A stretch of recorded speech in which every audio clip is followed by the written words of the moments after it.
আরেক ভাই প্রশ্ন করেছেন যে সে কেউ দুদিনকার সফরে উমরা করতে গেলে সে কি একের অধিক উমরা করতে পারবে? দেখুন, রসুল্লাহ সাল্লাহ সাল্লাম কত কষ্ট করে মদিনা থেকে মক্কাতে এসেছেন ওমরা করতে। জীবনে মাত্র 4টি ওমরা করেছেন। তারপর সেই ওমরা কত কষ্ট হয়েছে। এতটা পথ এসে তিনি কোনোদিনও ভাবেননি যে এতটা পথ এলাম তখন একের অধিক বাপের নামে, মায়ের নামে, খালার নামে, চাচির নামে, ফুপুর নামে ওমরাটা করে নি, কিংবা নিজের নামেই বেশি একাধিক ওমরা করেনি, তা করেননি। একটাই ওমরা করেছেন। এ কথা নিশ্চয়ই আপনারা শুনেছেন বারবার।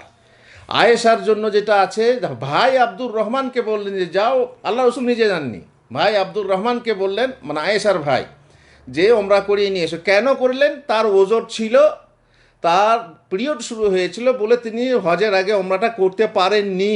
আয়েশার তখন বললেন যে ঠিক আছে, তুমি যখন করতে পারোনি তুমি ওমরাটা করে এসো।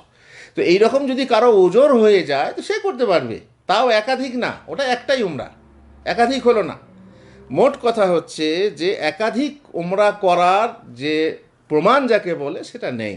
এক সফরে একটা উমরা, একবার যাবেন আপনি একটা উমরা করুন, আবার যখন যাবেন তখন আর একটা করুন নিজের নামে কিংবা অন্যের নামে, সমস্যা নেই। কিন্তু এক সফরে একটি উমরা। হ্যাঁ, মক্কা গেলেন, মক্কা থেকে মদিনা গেলেন, মদিনা থেকে ফিরে আবার মক্কায় আসতে হবে, তো মদিনা থেকে এহরাম বেঁধে আপনি আরেকটা উমরা করতে পারেন। কিন্তু আসলে একটা সফরে একটাই উমরা, বারবার উমরা করা এটা কিন্তু শরীয়ত সম্মত নয়। যদিও অনেক আলেম বলেছেন ইবাদত, সেখানে আর বারবার আসা যাবে না, করে নেক, এটা কিন্তু সবাই সম্মত না। বড় বড় আলেমরা বলছেন যে না, এটা এটা সম্মত নয়। যেহেতু আল্লাহ রসুল জীবন থেকে মাত্র যে কয়েকটা উমরা করেছেন, তাও এরকম প্রমাণ নেই যে একাধিক করেছেন। সুতরাং এটা আমাদের তরফ থেকে বাড়াবাড়ি হবে।